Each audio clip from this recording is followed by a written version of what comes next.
everyone. This is Liz Brush. I am going to coordinate this webinar.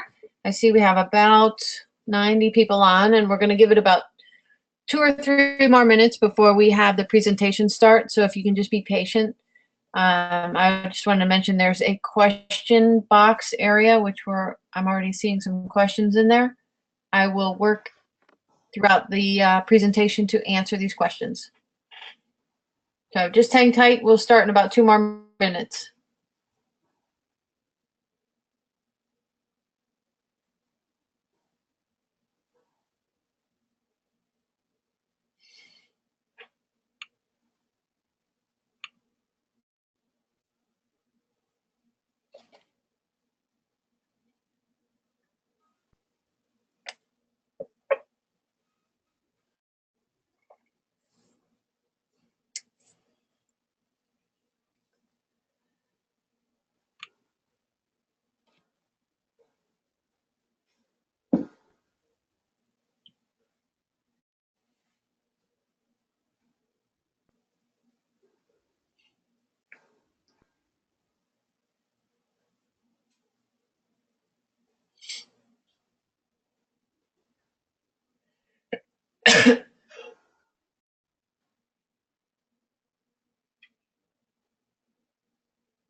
All right, it's 9:03, so I'm going to get started. We have a little over 100 people. A few people are popping on now. So, and just looking at the attendance list, I can see people from all sorts of areas of the country, which is excellent. And got some New England, Southern, West Coast people, which is great. I even actually see one of my international friends, Sachi, from Japan on this list. So welcome everybody to the, this is our 3rd webinar for educational purposes with women's officials. Tonight we're gonna have a presentation on game management, which I think this time of year is excellent because we're getting to the point where, well, for some people like Sue Perkins, you're just starting out. For some of us in the Southern area, we're getting towards playoff time and things are heating up a little bit. So to manage the game is really super important right about now. So we have 3 presenters. Barbara Stowe, all 3 presenters are on the training committee task force for U.S. Lacrosse, which helps create a lot of this content material. Barb is a collegiate select official from Buffalo. She's also a certified trainer and observer and does a lot of training. Lisa Volan is a national elite official from the Albany, New York area, who also does some training and clinic work. And Sue Perkins, who is from Maine, is certified trainer, collegiate select official, and also done a ton of training. So I am now going to pass this on to Barb, who is going to work with Lisa and Sue to present the game management presentation. And again, I'll just remind you that on your screen, you should see a box that says questions. I will work as diligently as possible to answer these questions as we go along. And then we may have some time at the end for more questions. So on that note, Barb, it's on you. Thank you very much. There's just one question. Does it still say start broadcast or do I have to hit that right now? Nope. Yeah, go ahead and hit. I just exit out. I'm good. Okay. Hi, everybody. I'm Barbara Stowe, and I'm from Buffalo, New York. And tonight we're going to talk about game management. Hopefully your season is going well and you're managing your game well, but hopefully after doing the presentation tonight, you'll get a few more tips and tricks that'll be up your sleeve to make your game better. One of the things that we wanted to talk about is all the different items that fall under game management. We have the game control, which obviously includes the game clock, the tone of the game, your expectations. We have communication, you have verbal communication, nonverbal communication, and whistle talk, which we'll get into as the presentation goes along, and teamwork. Your teamwork doesn't start as soon as you get onto the field. It starts before you get onto the field. You've got your pre-game talk, your game talk, and your post-game talk. So many people might be asking, what is game management? And it refers to the collection of techniques used to ensure that the game runs smoothly. How many times have we all been at a game and many things that we're doing just aren't really effective on the game, and it starts to go south and you lose control over the game? We want to make sure that the techniques that we use have a positive impact on the game and make the game experience better for us, our fellow officials, as well as the coaches and the players. Sue, do you have anything to add to this? The presentation tonight talks about a lot of depth and breadth about all the different things we can do in terms of game management. And one of the best things that we can remember is that we are a team when we're on the field, and we're always striving to be the best team on the field. So as we start to go through this presentation, just remember that we're always adding to our bag of tricks, and that it's something that we work on together as a team. That's great. So one of the items that we have to do is we have to make sure that we're managing the clock, and we're managing the clock well. We're going to be discussing this in our pregame discussions. So we're going to go over and we're going to talk to the timers and a little bit of talk about timers. Often in a high school game, maybe a modified game, your timers might be one of the players sitting at the desk. It might be a parent, and it might be somebody that really doesn't understand the game. So it's really important to go through the following items before the game starts. You want to make sure that they know how long the game is for each half so that they set the clock appropriately. You want to let them know that they have to stop the timer for whistles under 2 minutes. You need to let them know what halftime is going to be. We need to know how long halftime is going to be. We need to talk about when they need to stop the clock for timeouts. Give them an example of what a timeout signal is to be looking for on the field, and that they have to stop the clock for penalties. For our youth, that's a lot of things to maintain. So we as officials want to make sure that we're on top of all these things as well on the field. One of the things that's really, really helpful in my local board is that we put together a page of instructions for the timer. It can go in one of those page protectors, or some officials actually laminate them and bring them to the game and hand them to the timer at the table so that they understand what their job is a little bit more thoroughly. And then if they do have questions, they don't have to call the officials over during that time period. They can just be looking at that page that you put together. It does work really nicely. You just kind of have to remember to pick up your page protector after the game so that you don't walk away with it. But it does help the timer to understand their role, and gives them a reference if something goes on during the game that they're not sure about. So during the game, there are other responsibilities that we also have. We need to be checking the clock on a regular basis. Hopefully, if you're on a field that has a clock that you can see, you can be looking at it to make sure that it's stopping at the appropriate times, that it matches the watch that you have on your wrist, and take care of items like that. You want to make sure that the clock is set correctly for each half, for halftime, for timeouts, and for penalties. And if you notice a discrepancy, you need to be able to, at the appropriate time in the game, stop, go over to the desk, figure out what's wrong so you can get it right. Anything to add, Sue? It's really, really, as a team, that's one of the things we talk about on our pregame. If you have definite knowledge that we haven't stopped the clock at the appropriate time, we can always put time back on the clock. We can make sure that we are communicating with one another particularly under those 2 minutes, we want to make sure that that clock is stopping with every whistle. And we also want to be sure that we're monitoring those penalties, because we need to know when that penalty is up and that player is going to be re-entering the field. Just to add to that, we as officials may be timing the timeouts, not necessarily the person at the table for the timeouts, as well as a halftime. The other thing that we just came up here is overtime. There's nothing more important in managing the clock than making sure that the timer knows about overtime, how much to put on the clock for the rest period in between the second half and the first overtime period, making sure that they understand that we're talking about the golden goal. As soon as that goal is scored, the game is over. We want to make sure that the right amount of time is put on, and they understand that every single whistle during overtime is a stoppage of the clock. It's also really important at the middle school level or at the rec level, when you're the official on the field keeping track of the time.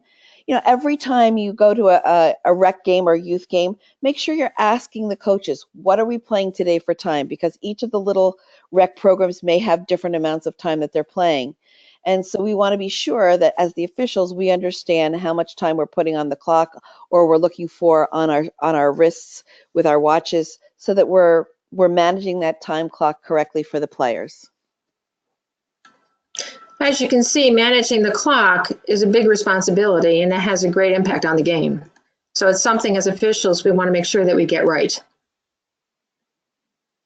Oh, and we also have make timely corrections. Sorry about that, Sue. So when you're managing the table, there's certain things that you need to have on hand. And before, when you're doing your pregame, you need to make sure that these items are there.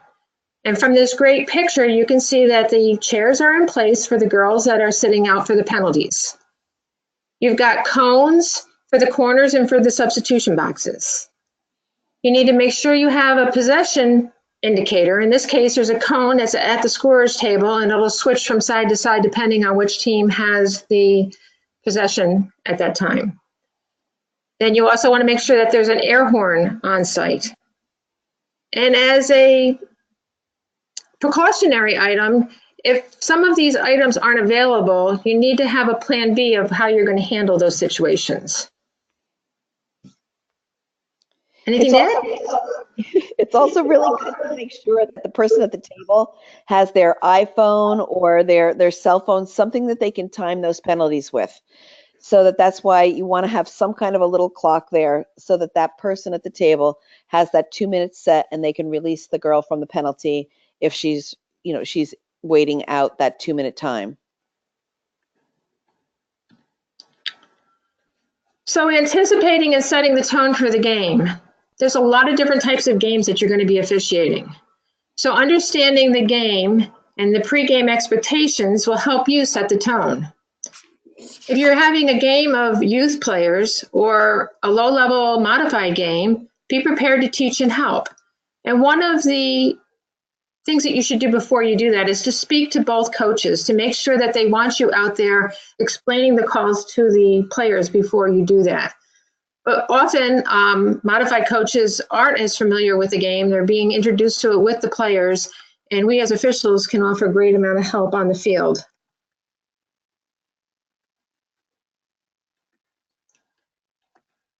So then if you have a highly competitive game, obviously your pregame conversations are going to be a little bit different. You really need to be prepared. You need to know what level of play that you're going to be seeing. You need to be firm. You need to be fair. You need to keep your tone calm and consistent, and making sure that you're both on the same page with what you're doing with the game. And we do talk a little bit later about some pregame conversation, but when we go into a game, I like to always pregame with my partners what we can expect that particular game. So if we're working a middle school game, we're going to talk about expectations that we're probably going to be doing a lot of teaching. In Maine, we have a great number of new programs, And we know when we have new varsity programs that those players generally don't have club experience, that they're coming into it, picking up a stick sometimes for the first time when they're in high school. And so we know that we're going to be doing some instructing, explaining what the calls are, explaining why we place a person in a specific place. But I also want to make sure that when I'm going into a highly competitive game, like two former state champions that are playing one another again in the new season, we want to be prepared that it's going to be competitive and that it can, the game can become very, very competitive. And we want to be prepared for that as a team. So setting the tone starts immediately. Be prepared from the very first draw. Be emotionally ready to do the game. Call the game tight early. If you let a game get out of hand too early or you're calling it too loose, it's really hard to tighten it up without creating a lot of frustration for the players. So if you're doing a highly competitive game, it's easier to loosen it up as they're playing cleaner and more skilled as you go on. Make the calls in the midfield instead of allowing for the advantage. We often talk about letting the advantage go because we don't want to penalize, a player going to goal. But if the game is highly contested and you can see that it can quickly get out of hand, calling those fouls can take care of some of those issues later on.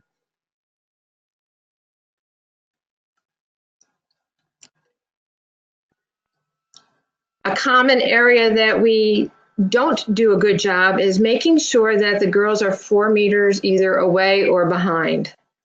We need to really stress that to our players. Often at the captain's meeting before the game is started, we'll have a girl go 4 meters away so that they can see exactly what 4 meters is. So often they try to get away with like 3 feet, let the whistle start, and then they have an unfair advantage. We have to enforce that they stand. A lot of times they think that you're not looking and they're moving ahead.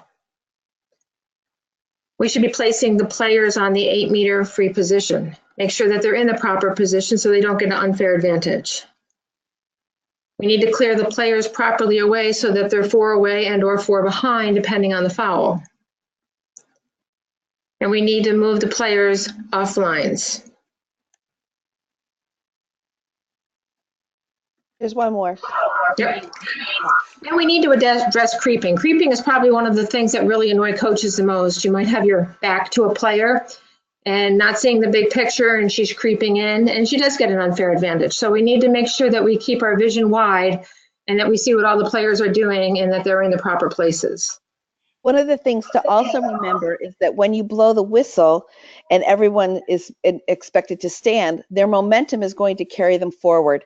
And we don't want to give the defensive players an unfair advantage by allowing them to continue to have their momentum carry them, 4 meters in front. So let's bring them back where they were at the proximate time that we blew the whistle so that they are not, so the attack is not being disadvantaged by having that defensive momentum carrying those players way ahead of where the player with the ball is.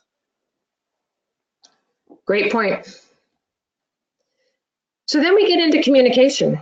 We have a lot of different ways that we can communicate. The first one listed here is a nonverbal communication.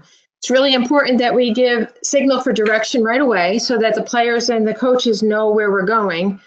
We need to make sure that we give the signal for the foul so everybody knows what's taking place. And then we also have our whistles.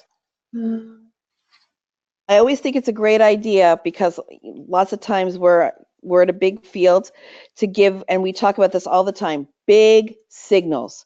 Blow the whistle, give direction, give a big signal, and give direction again.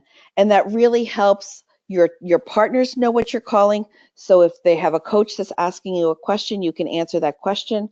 But we want to be sure that our signals are clear and nice and big so that not only the players and your partner know, but the coaches can then see what you're calling. Go ahead. I was going to say one last thing, especially from my own mechanics, is do them, as Suja said, clear but slow. sometimes we are like really fast and our signal is we're putting it away and no one's has even noticed it. So make sure they are slow, clear, big. Coach can see them. That's all. I just want to make sure it's slow. That's a really good point, Lisa. I think that a lot of times we all have a tendency to go a little too quick because we're ready to move on. So then we have the verbal communication. One of the things I think that since we've all started officiating that's always been stressed is that we speak in the language of the rules. If you know the rule book well and you're consistent in how you address questions and explain things and you're using the language of the rules, it leaves little room for confusion. This middle picture here is showing a picture of the rule book. Knowing the rule book is key to obviously being a great official. And I find that every game I do, I'm constantly looking at the rule book just to either clarify, make sure that I did it right, or sometimes you have that thing that happened that really hasn't happened, just to look up and to solidify with yourself. And then you also need to be the calm in the storm. Sometimes the players get a little rambunctious. They're very competitive. They're out there to win. You get close to playoff season and it could be their last game. You need to be consistent. You need to be calm in your delivery. You need to be the force that keeps everything even on the field. And we're the only people on the field that don't have a vested interest in the outcome of the game. We're the people who need to have the clear heads and just remember we're watching what we see. We call the fouls that are in front of us, and we're just calling the game that we're given. We don't care about the outcome. We just want to be sure that the players are safe and they have a good, fair experience on the field. Communicating with players. We need to respect the players. The players have earned our respect by just being out there on the field. And when we talk to them, we need to make sure that we use a demeanor in our voice, in our person, and in our nonverbal tone to show that we do respect them and appreciate the work that they're doing on the field. We need to be clear and concise. Using a lot of extra words and giving way too much information is not going to help the speed of the game. We should be answering questions if time allows. Obviously, you can't answer every question, but some players, especially if you're doing some of the lower level games, it can help them in future games if they understand what it is you're calling and why you're calling it. We can diffuse volatile situations by our tone, by our demeanor, and how we speak to everybody. Safety is our absolute #1 concern. Everything that we do, all of the things that are in our rule book that affect major fouls has to do with safety. So we as officials need to make sure that how we call the game, calling it properly, keeps all of the players safe. And of course, all by using a calm voice.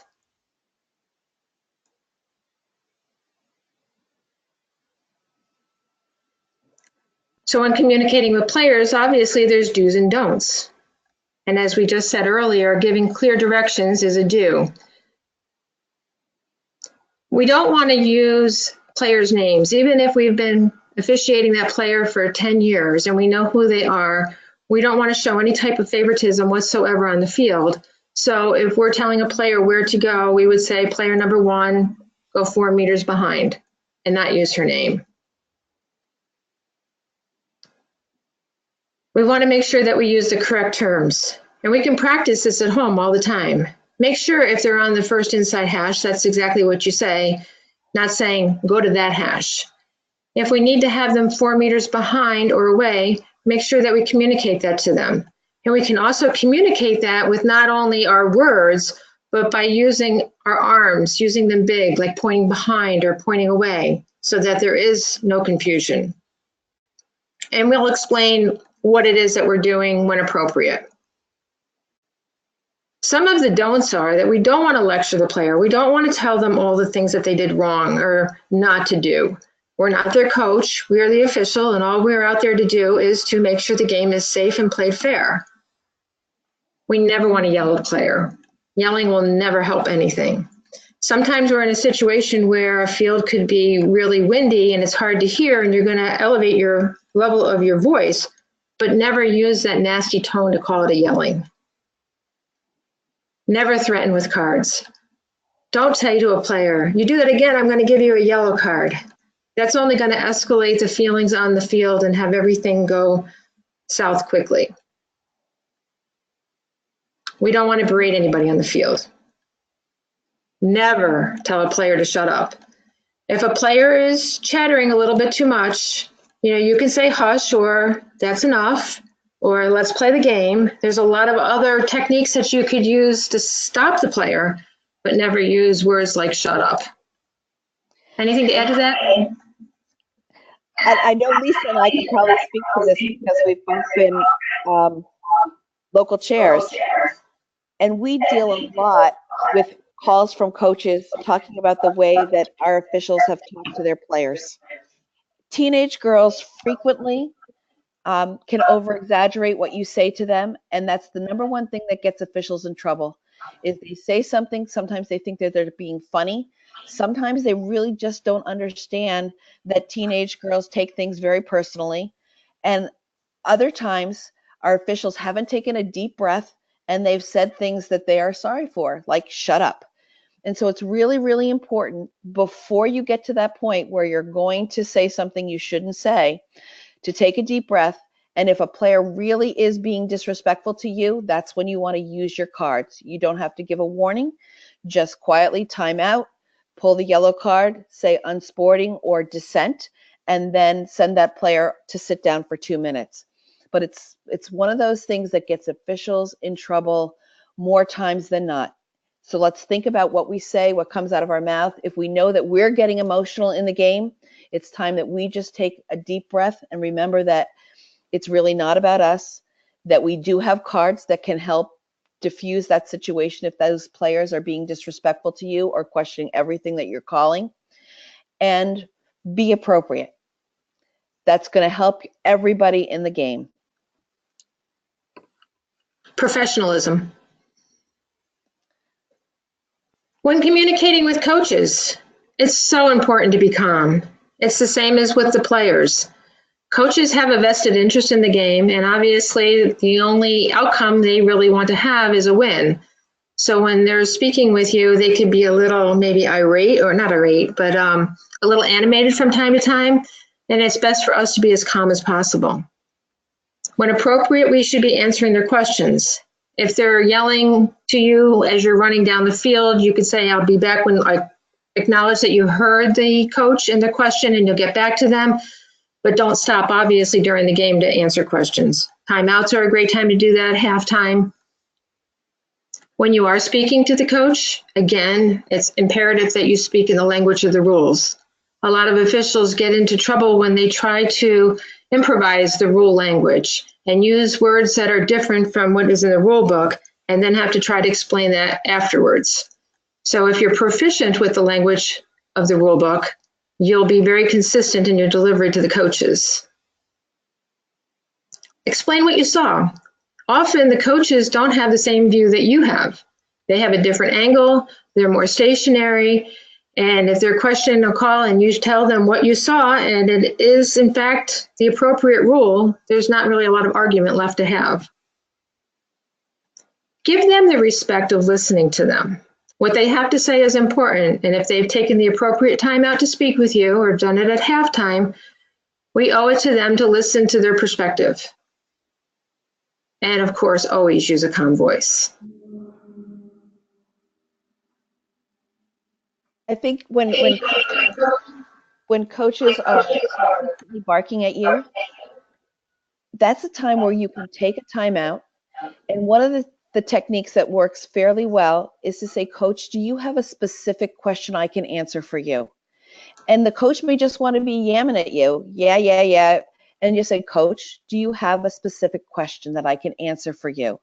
And usually just that coach, knowing that you're listening to them for that fraction of time, you've taken a time out, is enough to diffuse that situation, enough that you can quickly answer the question and move on with the game.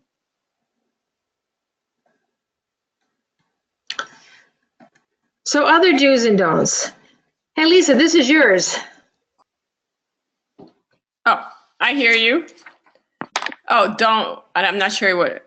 Oh. Yeah, because you were going to do these, because these are going to be the ones that were like how we communicate to the coaches and what not to do and to do. So another comment that we'll make to our coaches if they hear, they're barking at you is, I'll let my partners know. and we're going to say that in a calm voice, just Of so they course. know that you Always heard them. Yep. We'll watch for that. We'll get together and talk at halftime and discuss that situation. I'll explain to you when time is out at an appropriate time. Yeah, and one of the biggest things is you can't say to the coach, calm down. I've had enough, because again, it's not about us. Because that's the rule. Okay. Explain the rule, clear, concise, language of the rules. And again, as they said earlier, don't threaten anymore and you're getting a card. And so often that happens, and I've heard that happen because they get under your skin and you kind of lose a little bit of your cool and you want to let them know. And if you get to the point that they're really hammering on you enough, just give the card. Don't threaten the card. And don't say shut up. Never say shut up. That's a bad word. So in communicating with coaches, recognize that the coach could be right. As officials, we're not perfect. And if they have something that they want to bring to our attention, it might be something that we've either missed or didn't see, or they have a perspective from the angle that they're at that they saw that we didn't see. So give them that courtesy. If you've made a mistake, there's nothing wrong with admitting that you've made a mistake. It's imperative. I can't tell you enough how when you admit that you've made a mistake, it goes such a long way with coaches respecting you. Because you've said, coach, you're absolutely right. I should have called shooting space, or I should have called 3 seconds, or I'm missing such and such, and I will watch for that. It just goes such a long way to diffusing sometimes a very volatile situation. And when we've made a mistake, we recognize that we're not perfect. And so that coach understands that we are also reflecting on our job out on the field. Coaches are many coaches are really good at this game, and they've been doing it for a really long time. They have amazing experience that they can share with you from their point of view. So for instance, if I missed that girl who's trying to go through a great double team continuously brings her stick in front of her face, and I'm giving a call against the defense, and that coach points out to me, Sue, do you see what she's doing with her stick? She's bringing it in front of her face. And when I take a second to think about that, and I reflect on, the coach is absolutely right. That's exactly what that player is doing. And I can admit that to the coach, and then I can have a much better view of the game as it continues. And that just sets me up for better success later on in the games that come in the future. And you'd be amazed how many times the coaches just say, thank you. Thank you for looking at that. It really speaks volumes. And it's a fast game, and it moves fast, and we're human. And we learn, just like players, by a mistake. And chances are you make that mistake once and it's brought to your attention, you've admitted it, you're not going to make that mistake again. So when communicating with coaches, verbal dissent, the coach says to you, that was a terrible call. You should ignore that. Just let it go. Hand signal, palm up. Enough. Coach's personal attack, you're horrible. Give a yellow or a red card. Would you accept? Go ahead, Sue. Okay, I was just going to say it's really, really important for us as officials to differentiate between dissent about a call and a personal attack. So if a coach is coming right at you, you're horrible, you're a terrible official, you're the worst official I've ever seen, all things I've heard before, that's where it becomes a personal attack, and that's deserving of a yellow or red card. Particularly if that coach starts to use profane language at you. That's not acceptable at all. We're trying to teach young people how to have sportsmanship and how to play fairly. And when the coach has made an attack personal and gone above and beyond with their verbal dissent, it is time for a yellow or a red card.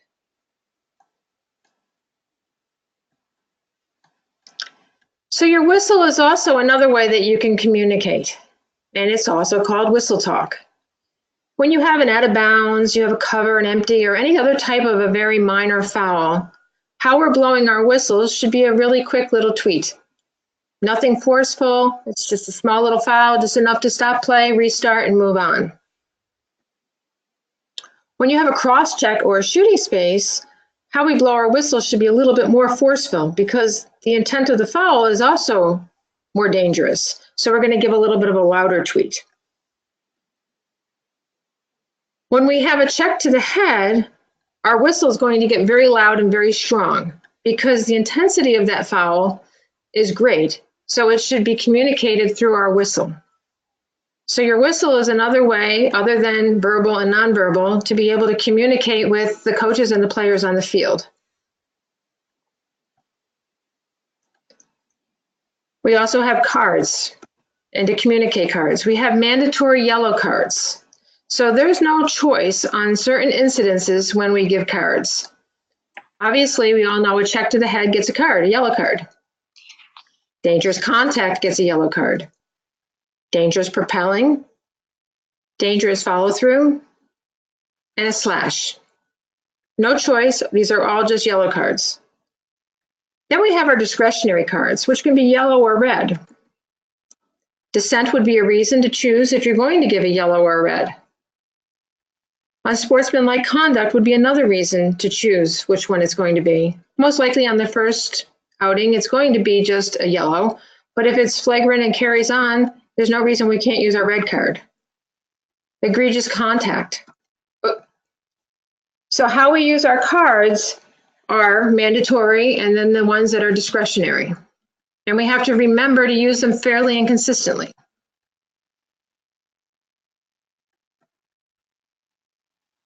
Teamwork. We're a team out there, and we all have to work together.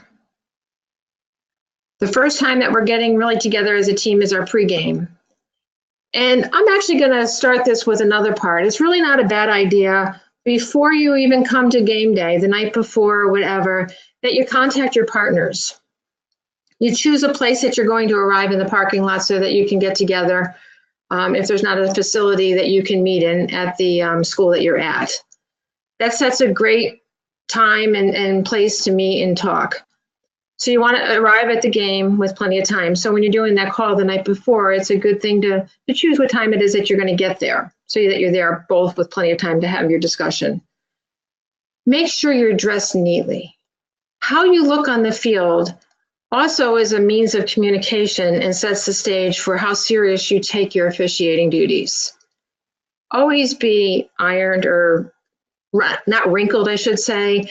Have your black shoes on, everything, your visor, your white striped shirt, or your black and white striped shirt. Walk professionally while inspecting the field.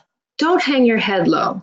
Don't look like you don't want to be there. Show that you're really serious about the game that you're out and you're proud to be there. Make sure that you check the goals. Make sure that they're in the proper location. Make sure that there are no holes so that the ball can get through and you could miss a goal, and that they're in good order. Introduce yourself to the coaches, the timer, and the scorer. This is also a really great time to go through all of those timing issues that we talked about earlier. Make sure that, if possible, we have somebody at the table to manage the penalties. Make sure, particularly in your very, very competitive games, that all of you've dotted all of your I's and crossed your T's, and that somebody's at the table to make sure that you have a horn there so that that coach can call a timeout. Make sure that you have somebody there keeping track of the cards and when the player can come back onto the field. It's just great time during that game to make sure that everything is in working order and that the coaches understand what's going on, the timers understand, and the scorers understand. And just to add to the professional part, if you worked on a field the day before and it was all muddy, please, clean your sneakers off, your shoes off. That speaks volumes, as well as your uniform that you have on. That's also a part of your uniform. And this time of the year, that's an endless chore. Yes, it's true. So your pregame, you're going to be talking about your field coverage. Who's responsible for what areas, where you're going to be calling, who's going to help each other, midfield, how midfield fouls will be called, the shared areas, what to do for a double whistle. False start. I'm sorry, Barb. One of the things I always suggest, particularly when you're working with rookies, is you're as the official with the experience on the field, and rookies are still trying to figure it out. So sometimes they don't want to make a call in the critical scoring area because they're just not sure how to set it up. So one of the really excellent ideas that I learned from another official is that rookie, tell them during your pregame, if you're stuck and you don't understand how to set something up, just look at me and take 2 steps in, and then I'll know to come in and help you to do the setup. And it just will relieve that rookie's angst about, I'm doing the game, I'm not really sure what to call. I kind of know that I'm calling the fouls correctly, but I'm not really sure how to set it up in the critical scoring area, but I want to do the right thing. And so by supporting those newer officials and saying, all you need to do is look at me and take 2 steps in, and I'll come right in and help you set it up. And it gives them just a nice, relaxed feeling that they're going to be supported during the game. That's an excellent point. So I like that. Yeah.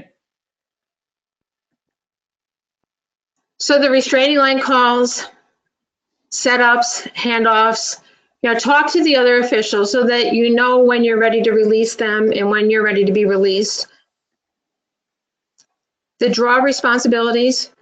The person setting the draw is really focused on the 2 people that are taking the draw, and the other official is going to be looking for the people on the circle as well as the restraining lines. It's always really good in your pregame to say, okay, after every goal, and we're getting ready to do a new draw, I'll count all of the home team, you count all of the away team, because we know we want to start the game or restart the game with 12 players on the field for each team, as long as they have that many dressed. So if we have that conversation pregame, I say, oh, I'll count the home team, you count the away team, and then we always make sure that we have the right number of players on the field when we restart. We also want to make sure that the warnings, the clock management is taken care of. New rules and unusual situations. It's really good to talk about those before the game starts, especially early in the season with all the different rule changes that are taking place. And you've attended the rules in Turk and things like that, but once you really get onto the field, just reiterating them to yourself is tremendous, and having that conversation.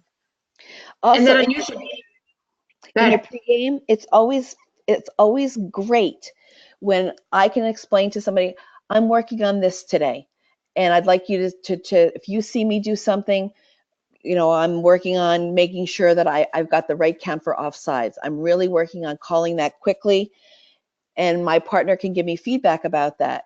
And I would like my partner to tell me, what are you working on today, so that I can give you some pointers, or I can help you with that later on. Particularly as the veteran official on the field, it's always great to have that conversation about what are you working on, because even if we're an international official like Lisa, or we have a brand new person just starting out, we're all working on something.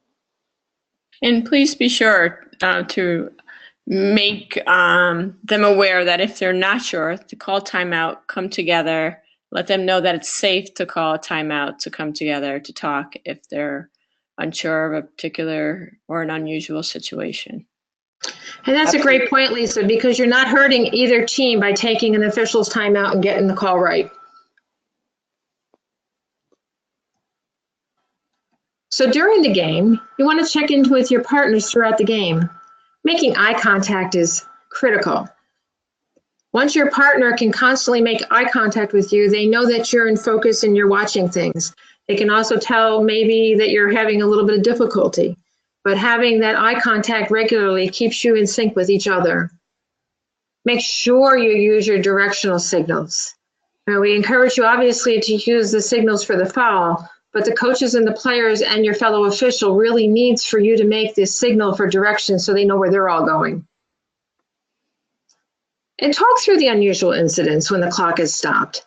It's through those unusual things that happen on the field that you really never anticipated that makes us sharper and better as officials and we can talk through if we did the call right, or if we didn't, or if we needed to be in better positioning to see what was taking place, or whatever. It just helps make our skills a little bit stronger. That looks like our season here in Buffalo. And it Support your partners. Never, ever, ever throw your partner under the bus. Don't challenge them in front of others. It's tough to be an official, and we need to support each other. And even if your partner makes a mistake, there's a time and a place to discuss what took place. And trust them to make the calls. They're trained, they're out there doing the game, and they're to make the calls. After the game is really an important time, and leading the field together is key. Don't be done with your game and decide you know that coach or you know a parent there or something else and have a conversation. You've been hired to do the game. You're a professional. You arrive and you leave together. You're a team. Spend some time together and talk about the game. The discussion between officials after games, I think, is a great learning tool. Talk through the unusual incidences that we just talked about. Use the rule book to see if you actually made the right call or if you need to tweak the call or whatever, and how the unusual incident really unraveled and took place. Always discuss what you could do better as a team.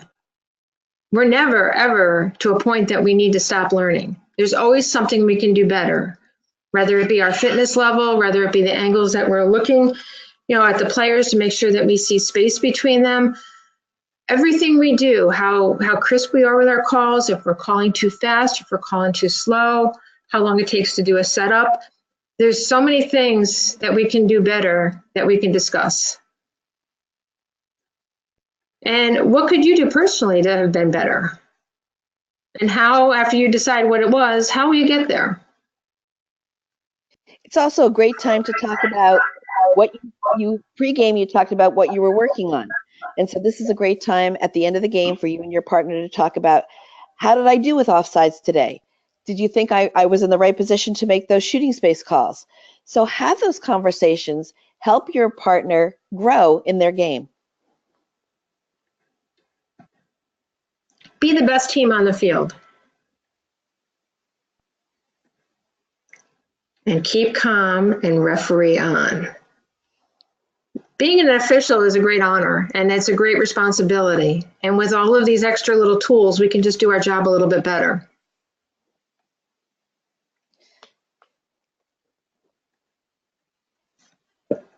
And that's the end of our presentation tonight. Thank you all for coming and listening to us tonight. And I hope that you learned some things that you can put in your tool bag for work with your games. Liz, do you have anything? No, I'm just going through some questions. So I'm just taking a peek at. There were a few questions about the draw and how to manage the draw, and whether it's 2-person or 3-person. And we shot something out today on Facebook about this as well. And I think, like you guys addressed, talking about a whole bunch of things in pregame. And I think this is one of those areas that we don't have a set like mechanic where you must watch the restraining line and this person must watch that. Once the draw goes off and the ball is out and starting to go in a direction, I think if you talk in pregame about, if you're the off official and the ball is coming at you, why don't you officiate the ball? And as the person who just administered the draw, I will officiate the restraining line. So your suggestion about discussing stuff in pregame is excellent, because the more you can discuss in pregame, the more you'll have covered once you start to get in the game and manage. So we had a few questions about that. That's an excellent point, because we didn't really, during the pregame, really to talk about the responsibilities on particular situations such as the draw, especially in a 2-man system. Yeah, so anything you can cover in pregame. is going to, like I always kind of teach my people, pregame is kind of like an insurance policy. You cover more than you ever expect to happen, so that when it does happen, you're kind of prepared a little bit for it. So, and that's game management right from the get-go. So, no, but I think this has been an excellent presentation. Thank you. I've answered most of the questions, and we will post this PowerPoint on the US Lacrosse website, and we will post this recording on the e-learning site probably by the end of the week. So thank you, Sue. Thank you, Barb. Thank you, Lisa.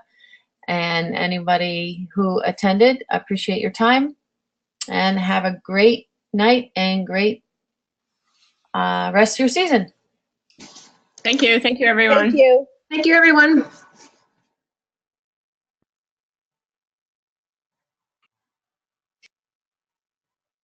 All right, so Barb, Lisa, and Sue, Yes. you're still there. So Yep. this is I'm here. still being recorded, so I will reach out to you guys tomorrow, but thank you so much for all that you did. This was awesome. Great job, Thank you. ladies. Thank you. Everybody did great. It's so much fun. It's a great group of ladies. Yeah, great job, you guys. We'll talk to you soon. Thank you. Thank you. Okay. Take care. Bye. Bye, everybody.